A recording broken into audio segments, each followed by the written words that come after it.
Old man, I'm sorry. It's okay. Here, take this. Make sure you completely waste it. I will. I I can't see you get shot. I know, but I will. What? Yep. It was nice knowing you. Uh, okay. Guess I'm going to get shot now. Mm-hmm. Uh The Squid Game was a global phenomenon. Merch, games, disturbing content. This was the best thing that has ever happened to the Squid community.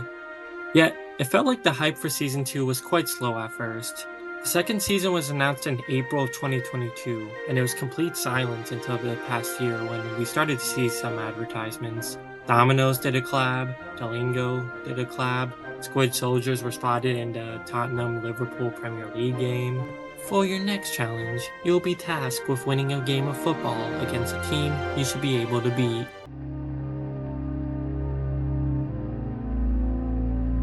But season 2 is out and has big expectations. So is it a worthy successor to one of the most watched Netflix shows of all times? Or just a cash grab, ruining as one season wonder? Squid Game 2, Blooper's Revenge, picks up where we left off with Jihan leaving the airport in his pursuit after the frontman to end the games once and for all. And then 2 years pass. Eventually, this leads him back to where it all began. The first thing I noticed slash relearned from Squid Games is how goofy the tone of the show is when, people aren't getting brutally murdered. Things like the search for the recruiter, the music, and how some of the characters' act make everything just look like a silly adventure. Until, the recruiter catches on and then we play some classic Russian roulette. Quit nitpick, how do these guys get so good with hand-to-hand combat when in all the games all the soldiers and workers will rely on guns the whole time? Like, there's good, and then there's subdued two-armed men with a suitcase good. Overall, I like the pre-game antics that go on with the first 2 episodes. Well, scratch that, I like the pre-game antics that involve the recruiter. Seeing him turn out to be completely insane made it so entertaining, and his whole bread or lottery stick he does with the homeless people is a great foreshadow, with it being a small-scale version of what actually happens in the game themselves. I don't know why these guys don't get to play in the Squid Games. I guess you still need a home to play or something. As for the other parts, Jun-Ho, who's surprised, not really surprised, survives the off-screen fate he had in Season 1, and just hangs out with a fisherman, but he quickly meets up with the Jihan gang, so that doesn't really matter. As for the parts with Miss Triangle Head over here, I'll save that for later. This leads into 3 different plots where you have Jihan replaying the Squid Game, Jun-Ho and crew looking for around different islands for Jihan, and No-Ul's job as a soldier. The best plot is no surprise the Squid Games, so it was annoying when I had to see the other plots and realize they aren't really going anywhere. All plots end on their own cliffhanger for the already confirmed season 3 of the show. This is almost the opposite of how season 1 ended, where this ending didn't confirm the idea of future seasons. It could have ended there and it would have been fine. Alright, this is where I placed the major spoilers tape on the video, so if you don't want to hear that. The plot with Jihan's crew is the weakest, doing nothing but sailing and talking and showing how the Squid Game is always one step ahead. Then at the end there's a twist where the fisherman who saved Jun-Ho was the traitor, which, really? Why? I see the frontman getting someone to save his brother, but why does he continue to sail and look for the islands with the crew in the first place?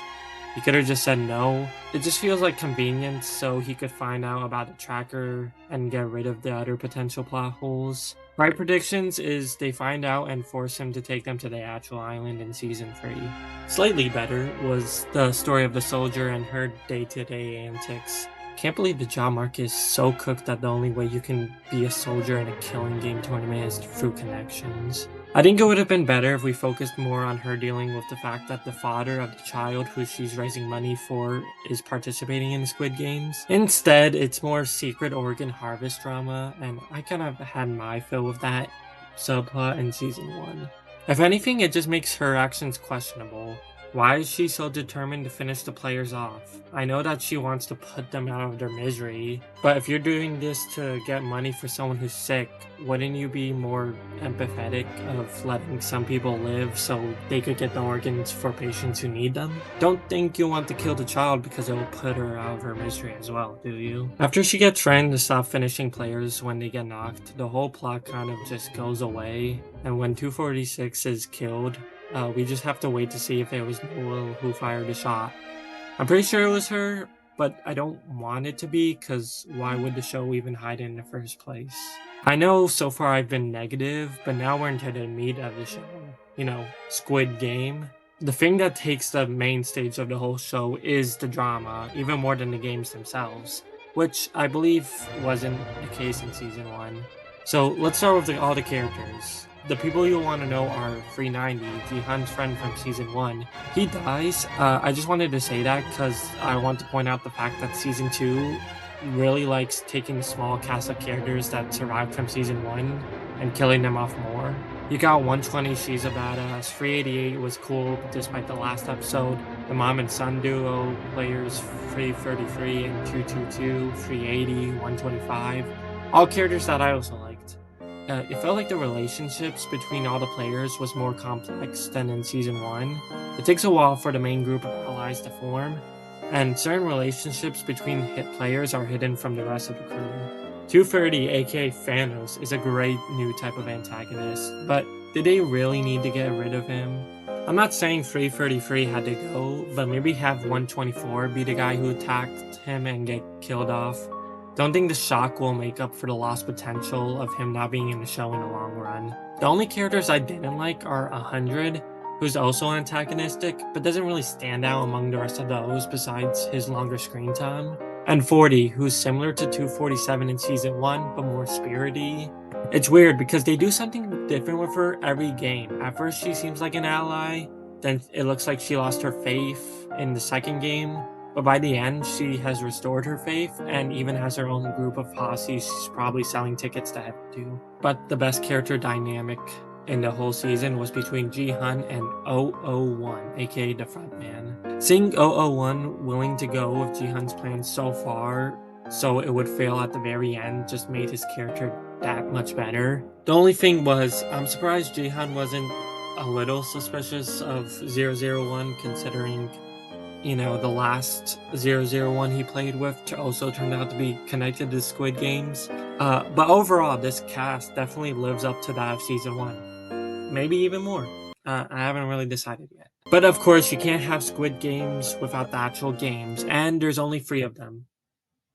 So there's only 3 games this time, and one of them's a repeat being Red Light, Green Light.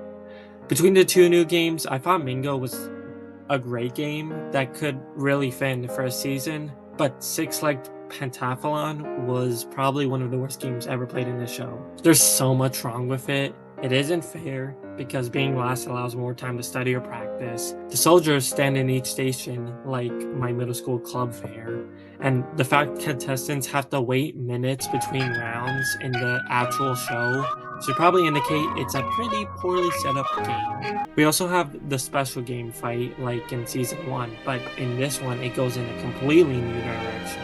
This is where I talk about the ending. Let me be negative first and say that the plan seemed to come out of nowhere and was pretty destined to fail, but I don't really care. This is awesome. The setting is perfect for a full-out war between soldiers and players. The action is great. And as stated before, the way the frontman waits until the very last possible moment to sabotage Jihan's plan overall made a great end, in my opinion. And I don't buy for a second that this guy was calm the whole way. Like, I know he started freaking out when he saw 120 cooking though. However, even though I did like it, I still don't know if this was the direction to take for the ending of season 2. The reason the show was popular was the games and how the characters reacted to each other and the games. So if you just wanted to see more of that, you might be disappointed to see the end abandons all those factors to focus on pure action. Overall, I think the main goal of season 2 was to make sure it wasn't a worse version of season 1. And I think it does that by the way it goes in new directions. The characters and and the return of the Squid Games are still the main highlights of the whole show, and I'm on the side of then Battle being awesome. However, I think season two's biggest hindrance is the fact that it was ran with the idea of season three in mind. So all the plots and subplots are left on cliffhangers. The biggest problem is this leaves some subplots like complete waste of time, feeling worthless and hoping that season 3 will make up for this. So, would I say season 2 is better than season 1? No. I just think the characters and game interactions were better and more balanced. And the stuff outside the game, specifically the characters' lives after they leave the games the first time, had more purpose than all the other stuff going on in season 2.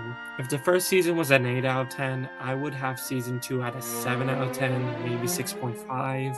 However, this does look like it could be a Spider-Verse situation, where the sequel is slightly worse than the first, but it's so there's more of a build up to the last installment, so it can be hopefully the best of all the whole trilogy. Will it? Well, I guess we're just gonna have to find out. Yo, this whole situation is crazy. Yeah, but don't worry, the frontman would handle this. Okay, yeah. Wait, isn't that the boss killing all our coworkers as we speak? Uh, nah, that's gotta be someone else. You sure? Yeah, I'm sure.